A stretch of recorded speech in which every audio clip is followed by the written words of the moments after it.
Indo British advanced pain clinic నొప్పి మాయం surgery దూరం ఫర్ అపాయింట్మెంట్స్ 9155515563.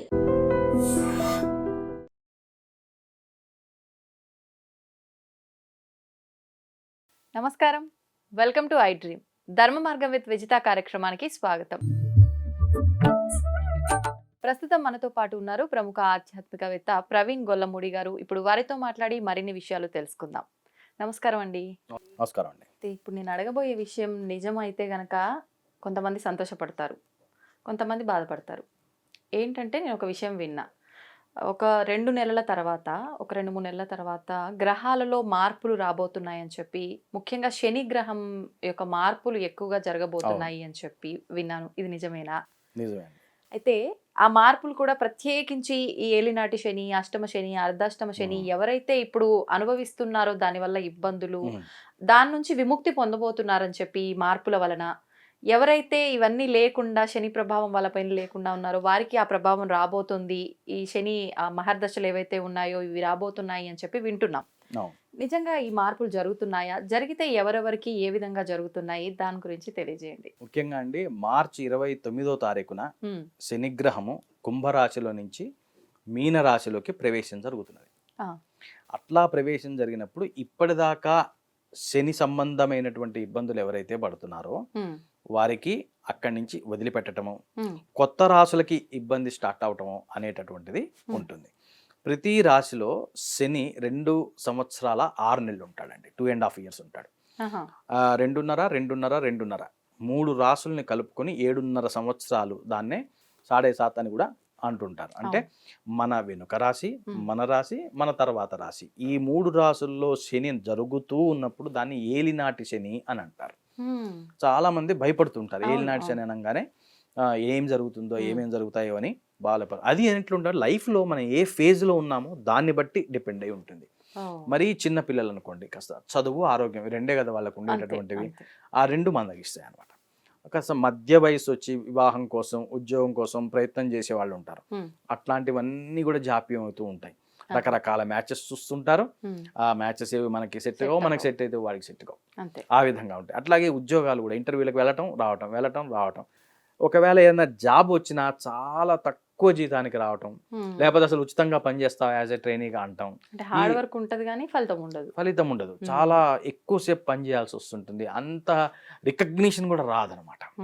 అట్లాగే కాస్త మధ్య వయసు దాటి 40, 50, 60 చిన్నగా ఆరోగ్య సమస్యలు రావటం, ఆ రకమైనటువంటి ఇబ్బందులు ఉంటాయి. కానీ ఇప్పుడు దీని ప్రభావము ఎంత ఎక్కువగా ఉంటుందనేది నీ పర్సనల్ హారోస్కోప్, అంటే నీ వ్యక్తిగత జాతకం మరీ లూజుగా ఉన్నప్పుడు, వీక్గా ఉన్నప్పుడు, స్ట్రాంగ్గా లేకుండా ఉన్నప్పుడు ఏలినాటి శని యొక్క ప్రభావం జాతకుడు ఎక్కువగా ఫీల్ అవుతాడనమాట.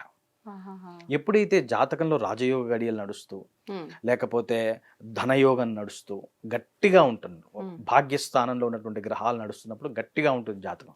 అప్పుడు దీని ప్రభావం అంత ఎక్కువగా కనపడదు, పనిచేస్తూనే ఉంటుంది. కానీ అక్కడ 100% రిజల్ట్ రావాల్సింది 80 వెనక్కి లాగి, ఒక 20 వెనక్కి లాగి పట్టుకోవడం వల్ల 80% వస్తుంటుంది. కాబట్టి మనకు తెలియదు. ఏలినాటి శని లాస్ట్ టైం నాకు వచ్చిందంటే పెద్ద ఏమీ లేదంటాడు. అంటే ఏలినాటి శని జరిగినా నీకేమీ ఏం జరగలేదంటే నీ పర్సనల్ హారోస్కోప్ కొంతవరకు స్ట్రాంగ్ ఉందని అర్థం. ఒక్కోసారి నీ పర్సనల్ హారోస్కోప్ వీక్ ఉన్నప్పుడు దాని యొక్క ప్రభావం అధికమైపోతూ ఉంటుంది. ఇప్పుడు ఈ కాంటెక్స్ట్లో ఇప్పుడు మీరు అడిగినటువంటి దానికి, ఇప్పుడు ఏదైతే కుంభరాశిలో శని గమనము 2.5 ఏళ్ళగా నడుస్తూ వస్తుంది, దానివల్ల మకర రాశి, కుంభరాశి, అట్లాగే మీనరాశి వాళ్ళు, ఈ 3 రాశుల వాళ్ళు కూడా ఏలినాటి శని ప్రభావంలో ఉన్నారు. అట్లాగే కర్కాటక రాశి వాళ్ళు అష్టమ శని యొక్క ప్రభావంలో ఉన్నారు. అట్లాగే వృశ్చిక రాశి వారు అర్ధాష్టమ శని ప్రభావంలో ఉన్నారు. ఈ రకమైనటువంటి ప్రభావాలు మారబోతున్నాయి. ఎప్పుడైతే శనిగ్రహము మీకు మీనరాశిలోకి వెళ్ళిపోయిందో మేషరాశి వారికి కొత్తగా ఏలినాటి శని ప్రారంభం కానుంది. ఇప్పటి నుంచి వీళ్ళకి 7 ఏళ్ళు చుక్కల 7.5 years. అయితే ఎంతవరకు భయపడాలంటే మళ్ళీ మనం వ్యక్తిగత జాతకాన్ని కూడా కొంత బ్యారేజ్ చేసుకోవాల్సిన అవసరము ఉంటుంది.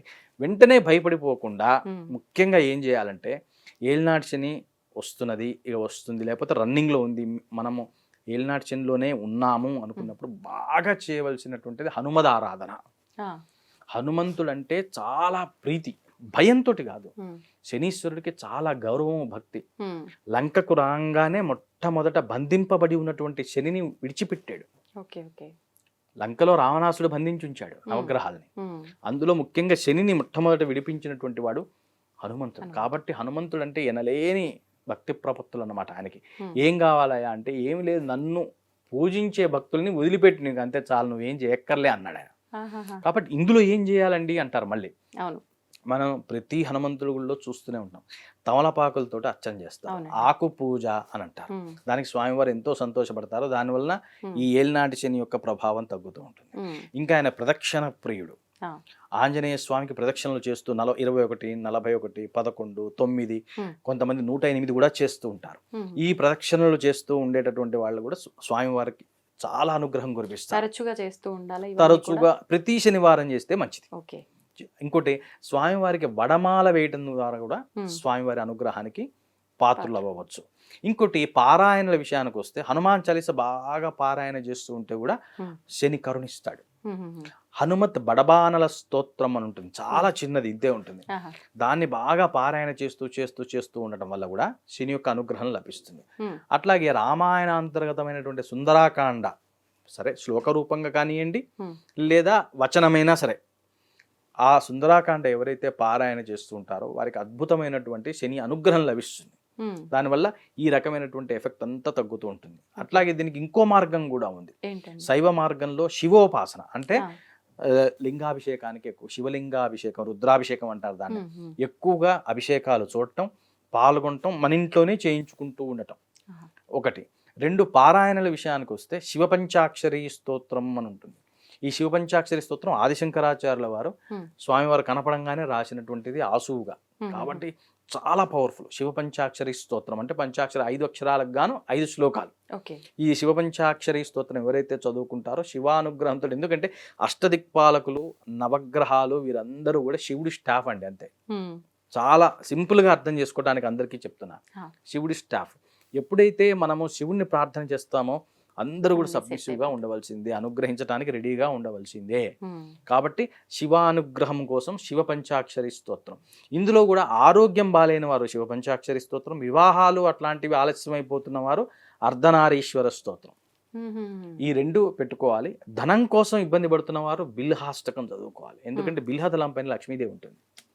బిల్హాష్టకం చదువుకుంటూ ఉండాలి. ఉమ్. ఇట్లా మన ఇబ్బందిని బట్టి మనం చేసుకుంటూ వెళ్ళటం చేసుకునే వల్ల విధానం. అద్భుతమైనటువంటి ఫలితాలు ఉంటాయి. దేనికి భయపడాల్సినటువంటి పని లేదు. ముందు ఏంటంటే మనం ఆ భయంతో సగం పనులు ప్రారంభం అవును. చేయకపోవటం, అవును. ఏది అడ్డం వచ్చినా ఇగో దీనివల్లే ఉమ్, అని అనుకుంటూ ఉండటం వల్ల ఇబ్బంది వస్తుంది. ఉమ్. మేషరాశి వారికి ఏలినాటి శని స్టార్ట్ అవ్వబోతోంది.